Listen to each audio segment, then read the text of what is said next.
ശരീര പ്രദർശനം പൈസയ്ക്ക് വേണ്ടി മാത്രമാണ്. ഡയറക്ടേഴ്സിനും പ്രൊഡ്യൂസറിനും എല്ലാം ഇതൊരു ബിസിനസ് മാത്രമാണ്. ഫീമെയിൽ ആർട്ടിസ്റ്റുകൾ സിനിമയിൽ ന്യൂഡിറ്റി കാണിക്കുന്നതും സ്വന്തം ശരീരം പ്രദർശിപ്പിക്കുന്നതും ഇന്റിമസി സീൻസ് കാണിക്കുന്നതും കാശിന് വേണ്ടി മാത്രം. Hello everyone, welcome to be with GJ. Sexual അബ്യൂസും മെന്റൽ അബ്യൂസും ഫീമെയിലിന് ഇപ്പോൾ പുത്തിരിയായിട്ടുള്ള ഒരു കാര്യമല്ല. അത് സ്വന്തം വീട്ടിൽ നിന്നാണെങ്കിലും, സ്വന്തം സഹോദരങ്ങളിൽ നിന്നാണെങ്കിലും, ബന്ധുക്കളിൽ നിന്നാണെങ്കിലും, പബ്ലിക് പ്ലേസിൽ നിന്നാണെങ്കിലും, ഈവൻ സംരക്ഷിക്കപ്പെടേണ്ട സ്ഥലത്ത് നിന്നാണെങ്കിൽ പോലും.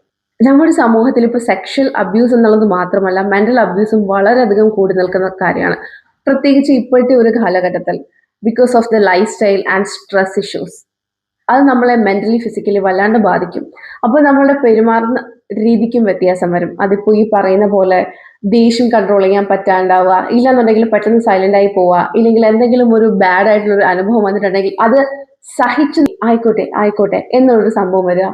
ഇങ്ങനെയുള്ള ഒത്തിരി കാര്യങ്ങൾ നമ്മൾ അനുഭവിക്കുന്നുണ്ട് ഈ സമൂഹത്തിൽ. പക്ഷേ ഒരു സിനിമയിലേക്ക് ചിത്രീകരിക്കുമ്പോൾ ഇതേ ആൾക്കാർ തന്നെ ഏറ്റവും കൂടുതൽ ക്രിട്ടിസൈസ് ചെയ്യാൻ വേണ്ടിയിട്ട് വരും. പെണ്ണെ തുണിയൂരി കാണിക്കുന്നു, അവൾക്ക് പൈസ കിട്ടുകയല്ലേ, ഈ ഡയറക്ടേഴ്സിനും പ്രൊഡ്യൂസറിനും വേറെ പണിയൊന്നുമില്ല.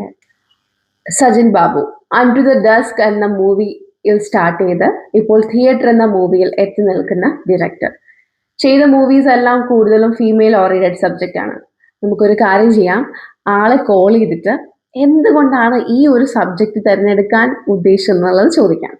ഓക്കെ. താങ്കൾ വിളിച്ച വ്യക്തി മറ്റൊരു കോളിലാണ്, ദയവായി ഹോൾഡ് ചെയ്യുക അല്ലെങ്കിൽ പിന്നീട് വിളിക്കും.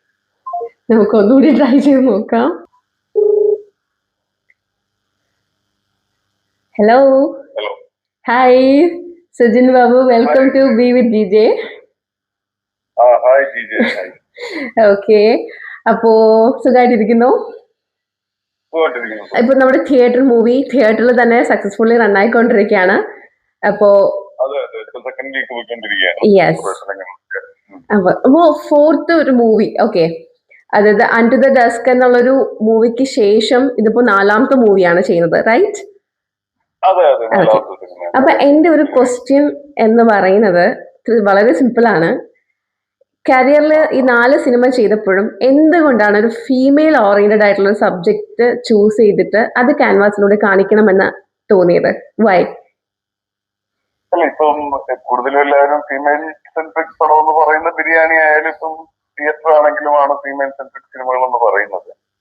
ഇത് ഞാൻ മനഃപൂർവ്വം ഒരു ഫീമെയിൽ സെൻട്രിക് സിനിമ എടുക്കണം എന്ന് പറഞ്ഞിട്ട് എഴുതിയതോ എടുത്തതോ അല്ല എന്നതാണ് ആദ്യത്തെ സത്യം. ബിരിയാണിയിലാണെങ്കിലും ഒരു മുസ്ലിം ബാക്ക്ഗ്രൗണ്ടിലുള്ള ഖദീജയുടെയും അമ്മയുടെയും കഥയാണത്. അതുപോലെ തന്നെ തിയേറ്റർ ആണെങ്കിലും ഒരു ഇത്തരം പശ്ചാത്തലത്തിലുള്ള ഒരു തറവാടും അല്ലെങ്കിൽ അങ്ങനെ ഒരു പശ്ചാത്തലത്തിലുള്ള ഒരു അമ്മയുടെയും മകളുടെയും കഥയാണ്.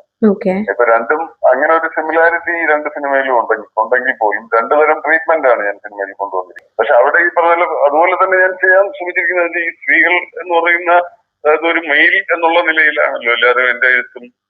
അപ്പൊ നമ്മുടെ എപ്പോഴും ഒരു സ്ത്രീകളുടെ പെർസ്പെക്റ്റീവിൽ നമുക്ക് കാണാൻ എഴുതാനൊക്കെ ഭയങ്കര പാടായിരിക്കും. അപ്പൊ അതുകൊണ്ട് ഞാൻ ഒരുപാട് റിസർച്ച് ചെയ്യുകയും ഞാൻ ഹോംവർക്ക് ചെയ്യുകയൊക്കെ ചെയ്തിട്ടുണ്ട്. കാര്യം ബിരിയാണിയുടെ സമയത്താണെങ്കിലും തിയേറ്ററിന്റെ സമയത്താണെങ്കിലും ആ ഒരു പെർസ്പെക്റ്റീവില് പലതരത്തിലുള്ള സ്ത്രീകളുമായിട്ട് ഞാനുമായിട്ട് ബന്ധപ്പെട്ടിരിക്കുന്ന പലരുമായിട്ട് ഞാനത് സംസാരിക്കുകയും അവരുമായിട്ട് ഡിസ്കസ് ചെയ്യുകയും അവരുടെ ഒരു മാക്സിമം ആ ഒരു പെർസ്പെക്റ്റീവ് അതിൽ വിജയിച്ചു എന്നാണ് എനിക്ക് തോന്നിയിട്ട്. ഇതെല്ലാം ഞാൻ കണ്ടിട്ടുള്ളത് എന്റെ സിനിമകളൊക്കെ റൂട്ടഡ് ആയിട്ടുള്ള സബ്ജക്റ്റുകളാണല്ലോ ഞാൻ ഇതുവരെ ചെയ്തിട്ടുള്ളത്. Thank you so much for your answers and time.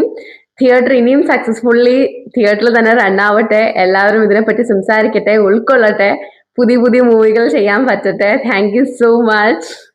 തിരിച്ചും അതുപോലെ തന്നെയാണ് ജിജയുടെ പുതിയ സംരംഭത്തിന് എല്ലാവിധ ആശംസകളും ഞാൻ. Thank you, thank you so much. Okay, criticise ചെയ്യുന്ന ആൾക്കാർ ഒത്തിരി ഉണ്ട്, പ്രത്യേകിച്ച് ഫിലിം ഇൻഡസ്ട്രിക്കകത്ത്. ഓക്കെ, അത് ഡയറക്ടറിനെ ആണെങ്കിലും ശരി, ആർട്ടിസ്റ്റ് ആണെന്നുണ്ടെങ്കിലും നിങ്ങൾക്ക് റിലേറ്റ് ചെയ്യാൻ പറ്റും. നിങ്ങളുടെ വീട്ടിലൊരു ദുരനുഭവം ഉണ്ടെങ്കിൽ, ലേഡീസ് നിങ്ങൾക്കൊരു അനുഭവം ഉണ്ടെങ്കിൽ, ഓക്കെ, നിങ്ങൾക്കത് മനസ്സിലാക്കാൻ പറ്റും. ഇനി എത്രയൊക്കെ സമയം എടുത്തിട്ടുണ്ടെങ്കിലും അതൊരു മുറിവായിട്ട് തന്നെ നമ്മുടെ ലൈഫിൽ ഉണ്ടായിരിക്കും. അത് മെന്റൽ അബ്യൂസ് ആയിരിക്കാം, ഫിസിക്കൽ അബ്യൂസ് ആയിരിക്കാം, അത് പലതരത്തിലുള്ള അബ്യൂസ് ഉണ്ടായിരിക്കാം. നമ്മൾ ഏറ്റവും സംരക്ഷിക്കപ്പെടേണ്ട വീട് തുടങ്ങി, സ്കൂൾ തുടങ്ങി, കോളേജ് തുടങ്ങി, നമ്മൾ ട്രാവൽ ചെയ്യുന്ന ബസ് തുടങ്ങി, ഈവൻ നമ്മൾ സ്നേഹിക്കുന്ന പാർട്ട്നേഴ്സ് തുടങ്ങി, ജോലി സ്ഥലത്ത് തുടങ്ങി, എല്ലായിടത്തും മെന്റൽ ആൻഡ് ഫിസിക്കൽ അബ്യൂസ് നമ്മൾ അനുഭവിക്കുന്നു. ഒരു സ്ത്രീ അനുഭവിക്കുന്ന വേദനയെ ഉൾക്കൊണ്ട് ഒരു പ്രോജക്റ്റ്, പ്രത്യേകിച്ച് നമ്മുടെ മലയാളം ഫിലിം ഇൻഡസ്ട്രി എന്ന് പറയുന്നത് വളരെയധികം സ്റ്റോറിക്ക് പ്രാധാന്യം കൊടുത്തിട്ട് ചിത്രീകരിക്കുന്ന മൂവീസാണ്. അതുകൊണ്ട് തന്നെയാണ് ലോകമെമ്പാടും മലയാളം ഫിലിം ഇൻഡസ്ട്രിക്ക് അത്രയും പേരുള്ളത്. ഒരു കഥാപാത്രത്തെ ഫ്രെയിമിൽ കാണിക്കാനായിട്ട് ഒരു ആർട്ടിസ്റ്റ്, പ്രത്യേകിച്ച് ഒരു ഫീമെയിൽ ആർട്ടിസ്റ്റ് തയ്യാറായിട്ട് വരുമ്പോൾ അവർ കേൾക്കേണ്ടി വരുന്ന ക്രിട്ടിസൈസിങ് കാര്യങ്ങൾ എന്ന് പറയുന്നത് വളരെ അധികമാണ്. നിങ്ങൾ ആഗ്രഹിക്കാതെ, ഓക്കെ, ഈ ഓരോ ആൾക്കാരും ബാഡായിട്ട് കമന്റ് ചെയ്യുമ്പോഴും, ഓക്കെ, ക്രിട്ടിസൈസ് ചെയ്യുമ്പോഴും ചിന്തിക്കണം, അവരവർ ആഗ്രഹിക്കാതെ തുണി അഴിക്കേണ്ടി വന്ന, ഇല്ലെങ്കിൽ മെന്റലി ഫ്രസ്ട്രേറ്റ് ആകേണ്ടി വന്ന ഒരുപാട് സിറ്റുവേഷനിൽ കൂടെ കടന്നു പോയിട്ടുള്ള ഒത്തിരി സ്ത്രീകൾ നമ്മുടെ ഇടയിലുണ്ട്. ഒരു കാര്യം മനസ്സിലാക്കണം, ഒരു തവണയെങ്കിലും ഏതെങ്കിലും തരത്തിൽ സെക്ഷലി അബ്യൂസ് അനുഭവിച്ച ആൾക്കാരാണ് പെൺകുട്ടി. നമ്മുടെ സംസാരത്തിലൂടെ, നോട്ടത്തിലൂടെ, ടച്ചിലൂടെ ഇതെല്ലാം ബാധകമാണ്. അവർക്ക് എപ്പോഴെങ്കിലും ഒരു തോന്നലുണ്ടാകട്ടെ, എനിക്കും വളർന്നു വരുന്ന ഒരു പെൺകുട്ടിയുണ്ട്, എനിക്കും അമ്മയുണ്ട്, എനിക്കും പെങ്ങളുണ്ട്. ഇപ്പൊ ഞാൻ ലാസ്റ്റ് ഈ ഇടയ്ക്ക് ഒരു പുറത്ത് പോയ സമയത്ത് ഹി കംപ്ലീറ്റ്ലി ഡ്രങ്ക്, ലൈക്ക് തീരെ ബോധമില്ല. ബട്ട് സ്റ്റിൽ ഞാൻ ഇങ്ങനെ ഒരു ഷോപ്പിലേക്ക് കയറാൻ വേണ്ടിയിട്ട് ഇങ്ങനെ തിരിഞ്ഞ ആള് പുറകിൽ നിന്ന് വന്ന് എന്നെ കംപ്ലീറ്റ്ലി ഇങ്ങനെ ഹോൾഡ് ചെയ്ത് പിടിക്കുകയാണ്. ആൾക്ക് അപ്പോ എന്തുകൊണ്ട് സ്വബോധമില്ലെങ്കിലും അതൊരു പെണ്ണാണ്, അവളെ കയറി പിടിച്ചാൽ എനിക്ക് സുഖം കിട്ടുമെന്നുള്ളൊരു ബോധം അവനുണ്ട്. അപ്പോൾ ആക്ച്വലി കള്ള് കുടിച്ചാൽ സ്വബോധമില്ലാത്ത അവസ്ഥയിലേക്കാണോ പോകുന്നത്, അവന്റെ ഉള്ളിൽ ഏറ്റവും മൃഗീയമായ സ്വഭാവം എന്താണോ അത് പുറത്തു വരികയാണോ ചെയ്യുന്നത്.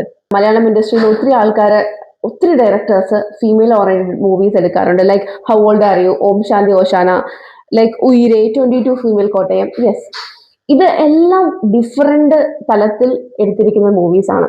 ആർട്ടിസ്റ്റുകൾ വരുമ്പോൾ നിങ്ങൾ ജഡ്ജ് ചെയ്യുന്നു, തുണി ഊരും, അവർക്ക് പൈസ കിട്ടുമല്ലോ, പിന്നെ എന്തും ആവാലോ. No, it's not about the money, it's about the guts. Like we need to tell people, like പബ്ലിക്കിനോട് നമുക്ക് പറയണം, ഞങ്ങൾ ഇങ്ങനെയൊക്കെ അനുഭവിക്കുന്നുണ്ട്, സ്റ്റോപ്പ് ദിസ്.